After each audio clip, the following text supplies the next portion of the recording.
I said last class, the era that we're entering now is going to be like quite different in terms of the Roman Empire, at the very least, in the time period it was before, which is why the last one I was kind of trying to tie up loose ends. This one, the new time period, we're kind of sitting around in. It's going to be 250 to 310.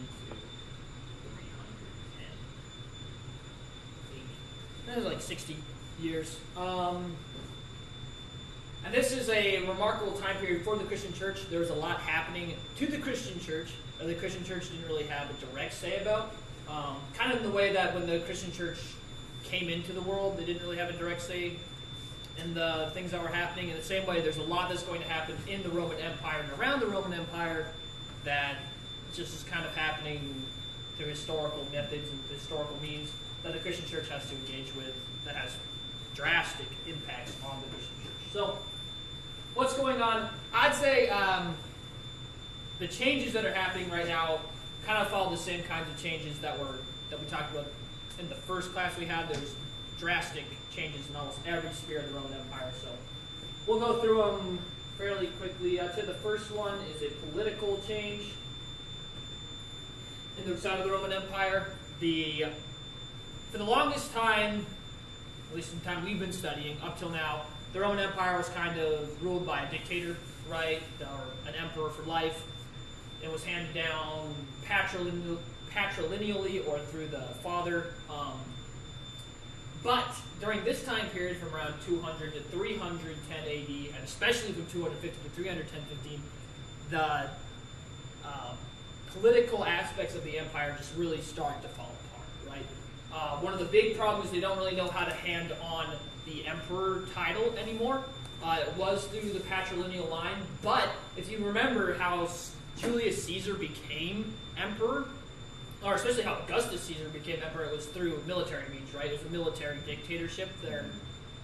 The people they were leading, the legions that they were leading, just kind of decided they were going to be the emperor. This started happening a lot more during this time period, and we're reading 2 Kings for Bible study.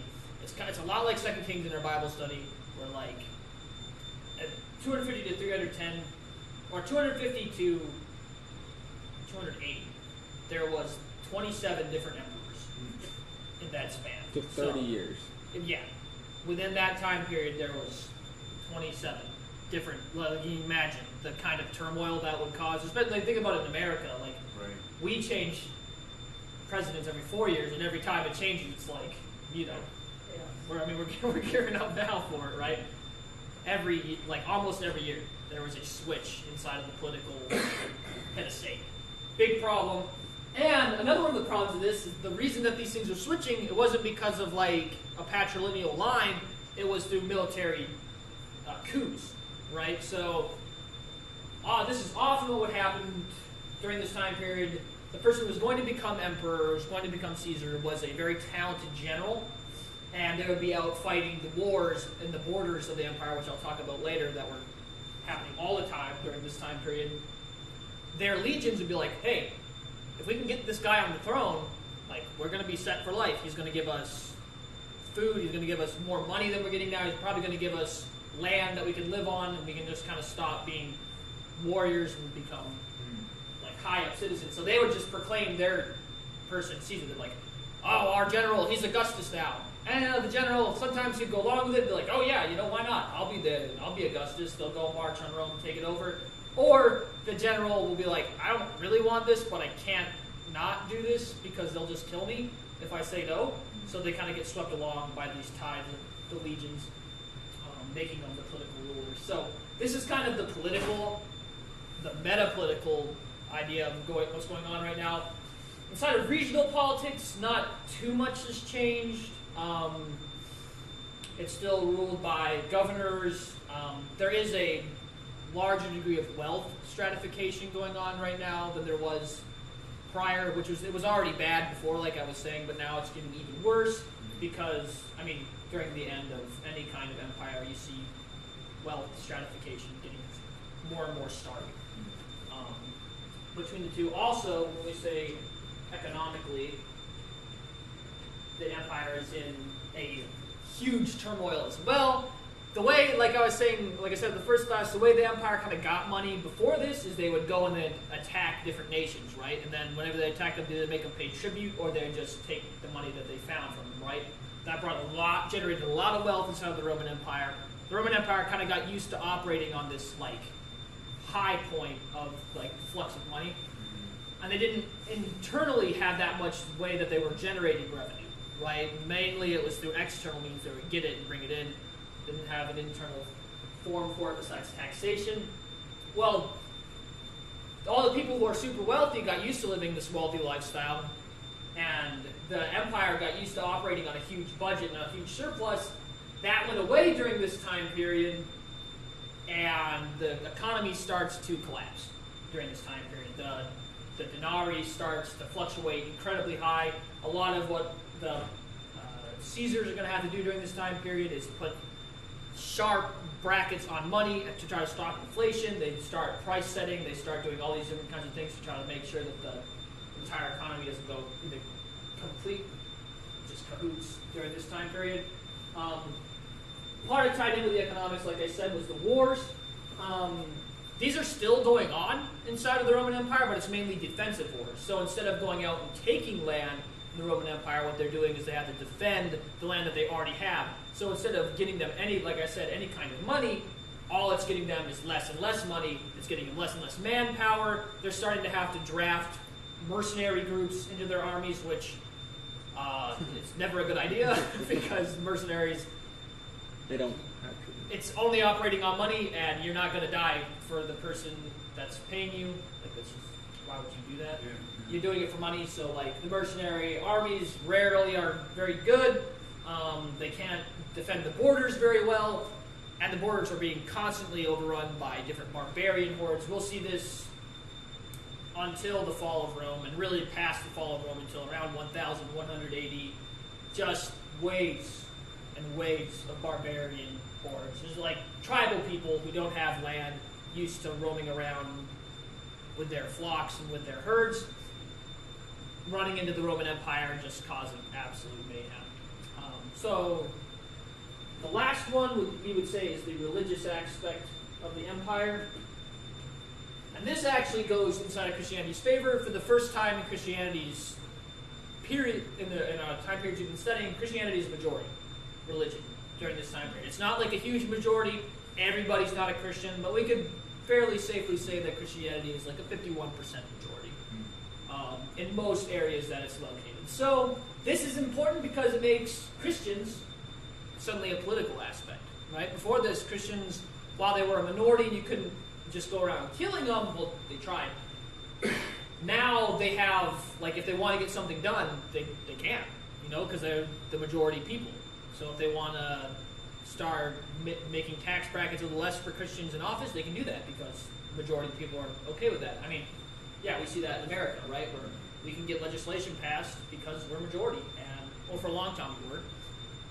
So this is a huge change and shift inside of, at least for Christians. This is also the pagan religions that were traditionally what the Romans worshipped are in the decline for a variety of reasons.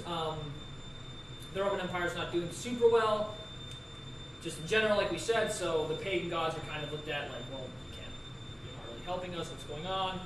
Coupled with Christianity's apologetics against the Roman pagan gods are becoming more and more accepted by people, like, well, why would you want to worship Zeus? Like, he's going around raping people kind of thing. Like, that's becoming more and more like, yeah, these gods are not ones you really want to worship. And then, of course, the Jewish aspect, like we said, around 80, 70, in the fall of Jerusalem, Judaism becomes basically what it is now, which is a minority in almost every city, but it's always going to remain a minority. This is kind of the makeup of what's going on inside of Rome right now. Like I said, drastic changes from what we knew before, the Pax Romana, the wealth, and the ease of travel, everything. When Christianity first started, it's all kind of imploding on its own. So, one question I have for you guys is, what would you do if you were the Roman Emperor during this time? I would create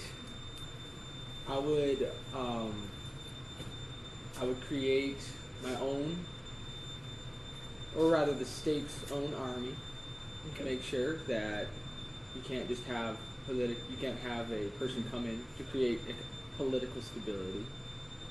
So like you can't just have a general out there come in on, because it sounds like they just like kind of walked in and then they were like, we're taking over, and they were like, we don't want to die, you can hail Caesar, kind of thing.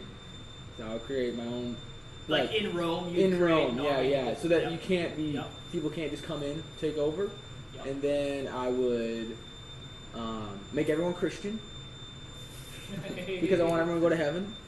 Okay. Because they're all gonna die. And I probably would start retracting my the territories that are causing me the most grief, and I wouldn't. Although probably that's not a very Roman thing to do, so they probably just wouldn't wouldn't do that. But I'd be like, not worth the. Basically, major.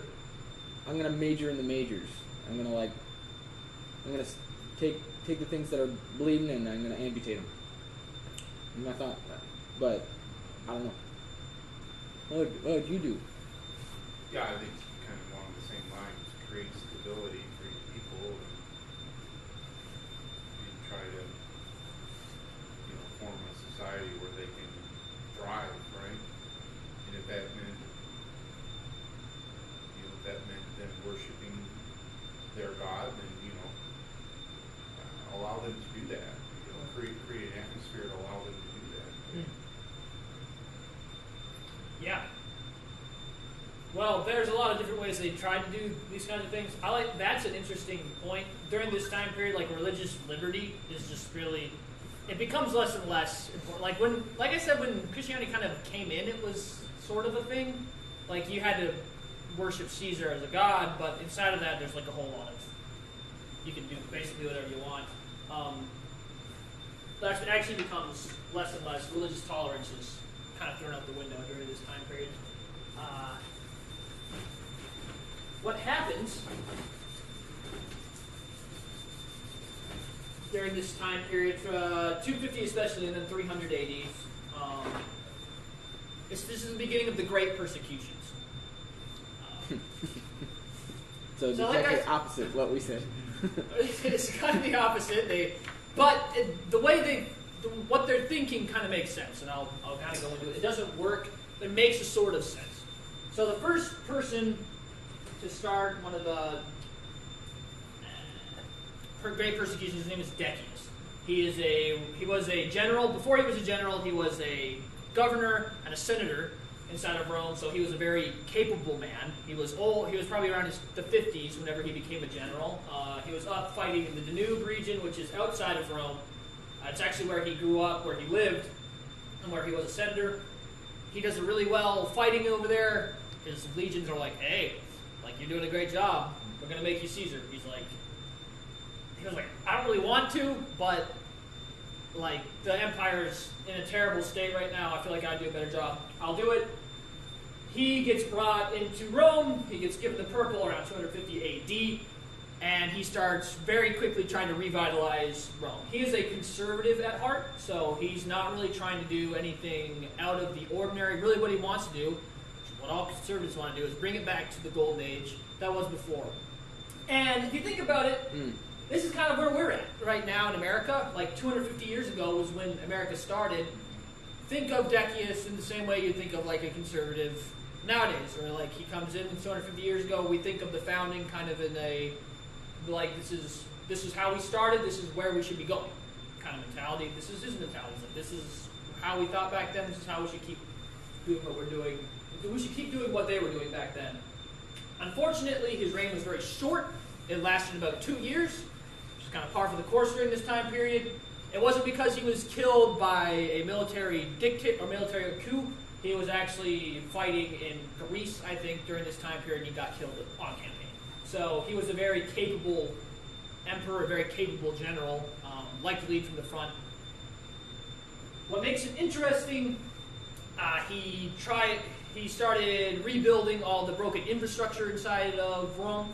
A lot of public works were kind of falling and degrading in on themselves. Like I said, they're running out of money, so he started trying to really pushing towards that. He recreated the role of the censor, which is basically like a committee of morality during this time period. The guy who he put in charge didn't accept it because he's like, I don't want to get killed. Like, no one's going to listen to me because the moral life of the empire was terrible during this time period too. But he at least tried to bring back some form of morality inside of the Roman Empire.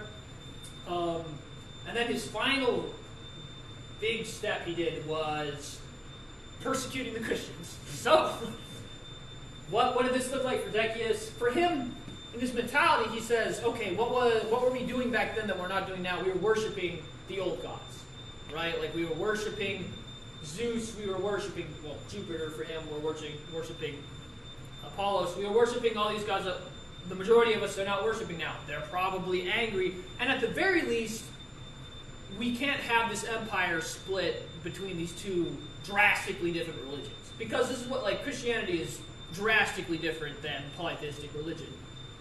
In the way that its morality operates, and the way that it focuses on the polis, or at least the way it focuses on the political life. Like, Christianity thinks there's a life beyond this one, so its involvement in political life is a little different.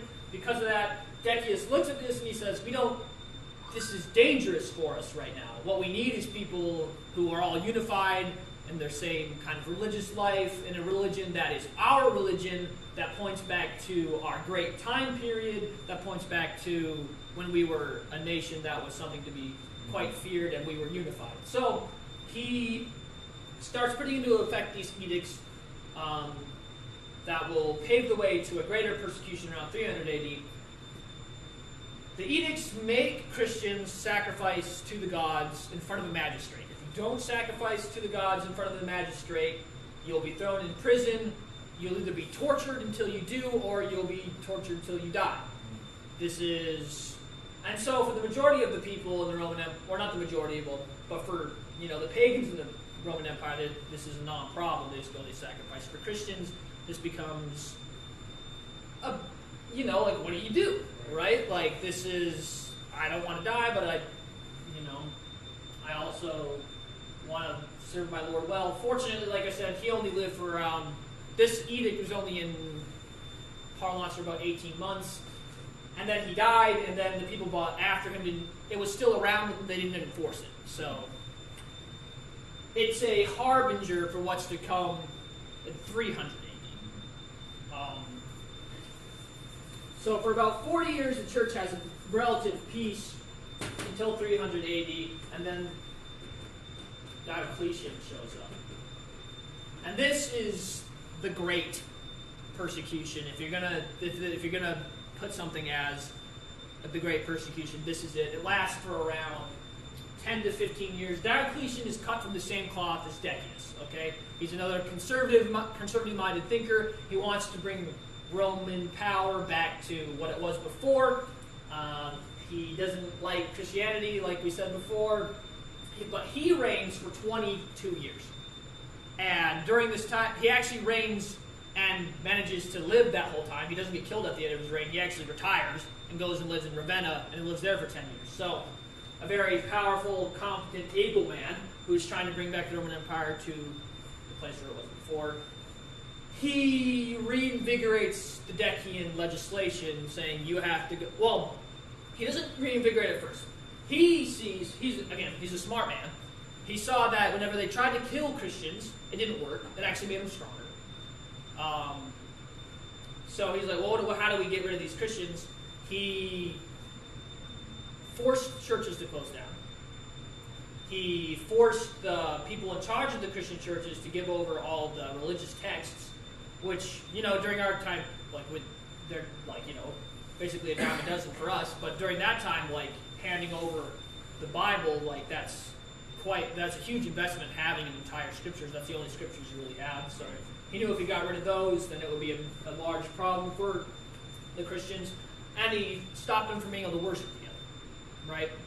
Stopped them from holding any kind of office inside of the Roman Empire, and allowed Roman citizens who were Christians to be tortured, which wasn't allowed. And Paul talks about it, right? If you're a Roman citizen, you can't be put to the latch, you can't be crucified. He revokes that, so if you're a Christian, this can happen. So that lasts for about a couple years.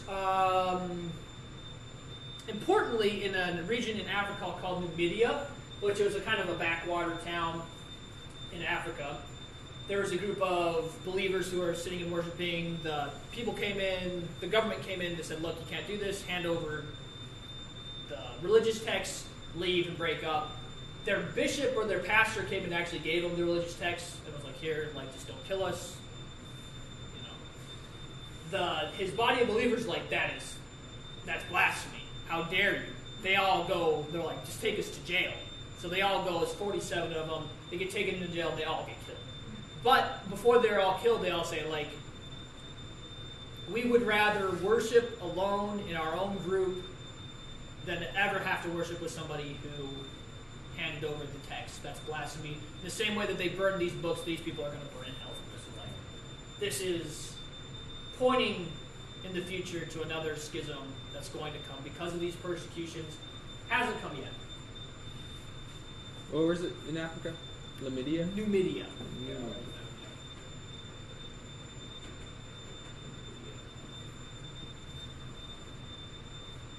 This doesn't really work for Diocletian. Like I said, Christianity is still a majority, right? So, and honestly, in a lot of areas, it's a huge empire.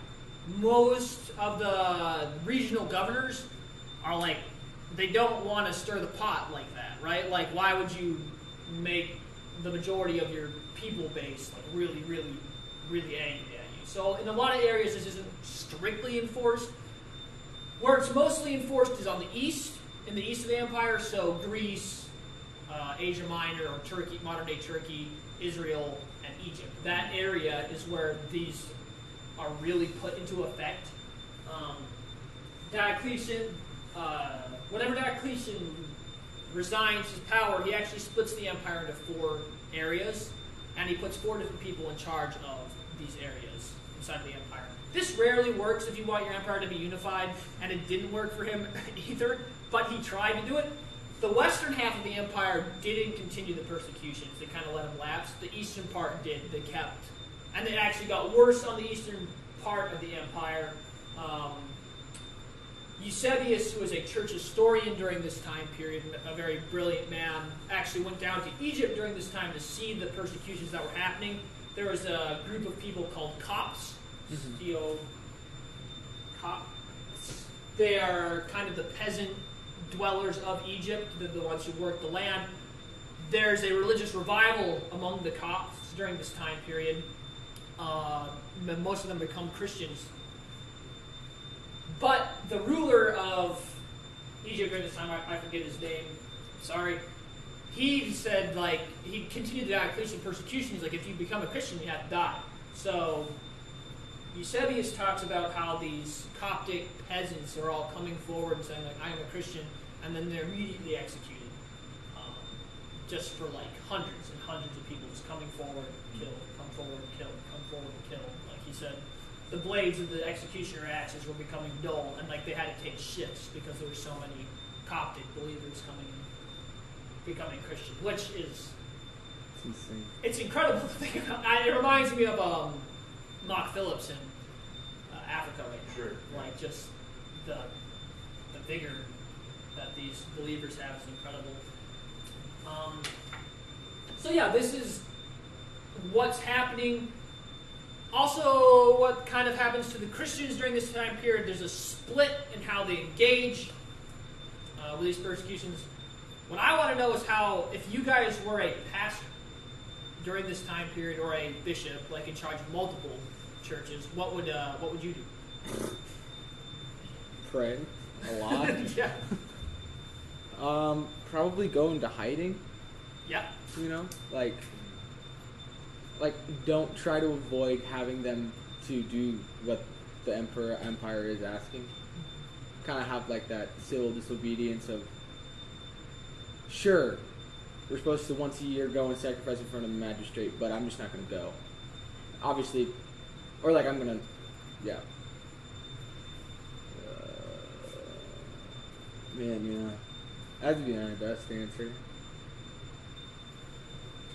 Yeah, I think it is the way you described the time, you know, although I guess he was in power for quite some time with all the turmoil that was happening, right? I think he would try to honor God as you know it, right? But also, not be a martyr, I guess. I think, but I don't know. That's a fine line to walk. It sure is. Yeah, and I think you pray for God's grace and mercy. And I certainly the scriptures would tell us that that there will always be a remnant, right, to carry on the faith. So just pray for that. Man, I hope that I would be willing to walk up like a cop. Yeah. And just say like, I'm a Christian. Whew. I cry right now. That would be. Like they have families, they have kids, So. Yeah, I think we just have no clue what that means, and I think our thoughts are probably very few. We've never experienced anything like that. Lord willing. Yeah. Hopefully Lord never willing. will. Yeah. Yeah. Yeah, I don't know what I'd do. I think God gives you grace in the moment for those kinds of decisions. Sure. The Holy Spirit will guide us, right? I think He definitely guided the church through this time period. But it's interesting. You bring up running. That was a common, especially on the eastern side of the empire. That was a common thing. So instead of having to make the decision of either martyrdom or blasphemy, like you just go to the hills where they're not going to find you, and you worship there. Because, like we said before, these kinds of persecutions were intermittent throughout the entire churches. Like you said, so you just wait it out, like 18 months. Yeah, like the last one was 18 months. So. But then Diocletian's like 22 years, and then some after. Yeah. So then it's like this is just. Yeah. It just keeps lasting and going and going and going. Yeah. Yeah, like you guys said, the church was pretty well split over how they handled this one. Like we said about the Numidian martyrs, you had people like that who would be like absolutely unacceptable to offer any incense on that altar, like do any sacrifice on that altar, you'll die for our faith. There were some who, I forgot to mention, Diocletian, I think his third edict got all the bishops in the empire and threw them all in jail, which was not a good idea because there was a lot of bishops in the empire and not a lot of jails in the empire. So Eusebius was like, it got to the point where there was like more bishops in they couldn't fit actual criminals in the jail anymore. So he reneged that. But he did try to cut the head off the snake, right? Like by taking all the leaders of the Christian community.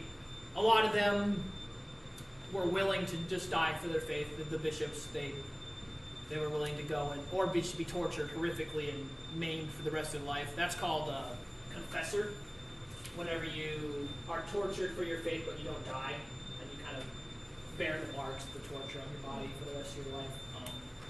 A lot of confessors were made during this time period. Hands cut off. So if you see a person that's like John the Confessor, that means that they were tortured for their faith. Yeah, didn't die because of the torture, but they were tortured.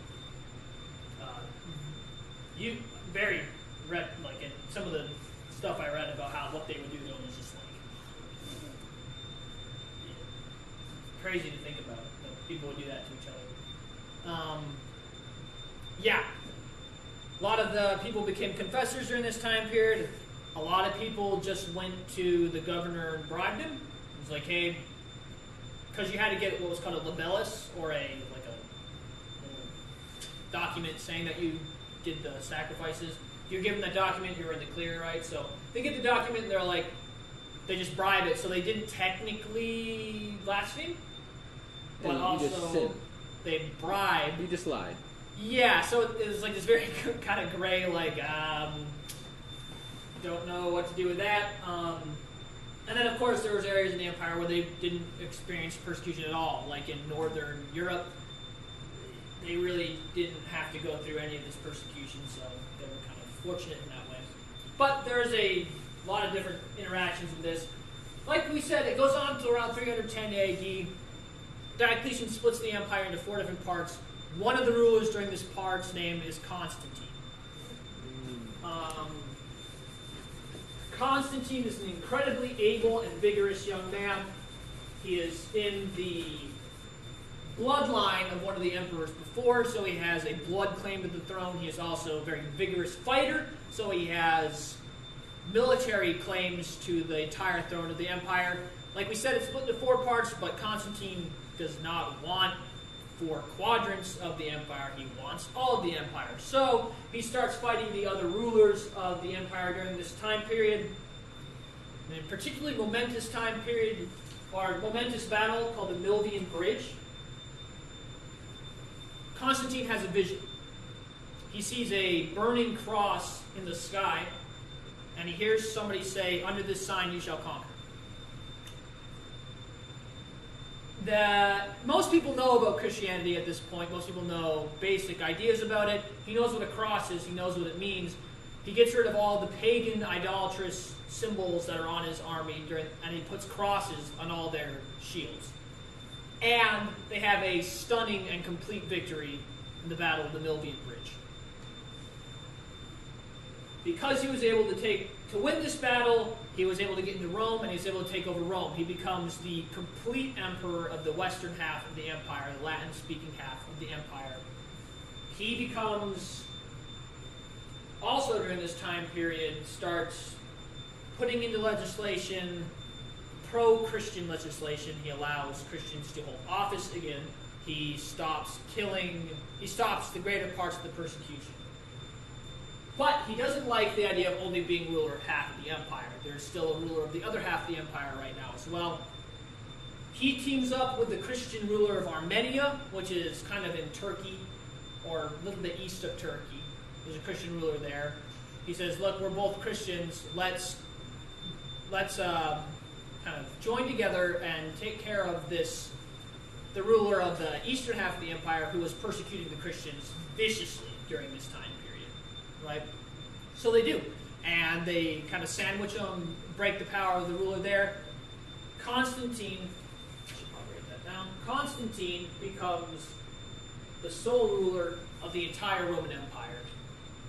And in his mind, it's because he made the decision to put the cross on all of his warriors' shields and to start worship the Christian God instead of the pagan gods. Like I said, he stops the majority of the Decian persecution, or the Diocletian persecutions, especially the nasty ones. Not only does he stop these persecutions, like I said, he allows Christians to rule in office. He also starts to liquidate the money going to pagan temples. During this time period, pagan temples were still the state religion. They were getting state money. He starts sending that state money to Christians. He starts sending it to the bishops. He starts sending it to the normal poor. He also, we'll see later, we don't really have time for it now, he has a lot more involved in the Christian church. My question to you, how would you interact with this as a Christian during this time period? Praise the Lord, praise the Lord. Yeah. He's there, and God answered our prayers. Like, Larry. Yeah. I don't know. You've been around a while, you've seen a lot, and sometimes it don't hold up. Could be, yeah. You're saying cautiously Yes, optimistic. yes. Very. That's. I don't know what I would do. Yeah, I'm with you. Like you see a lot of things. It was kind of split, the Christian reaction. Some of them were like, Augustine, I think, was like, yeah, the emperor's Christian, but Satan's not.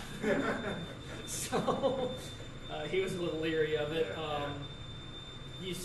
But then there's other people like Eusebius, who I mentioned before, who are like, this is it. Like, we're in the end times. Like, we rule. Like, Christianity rules the entire world now.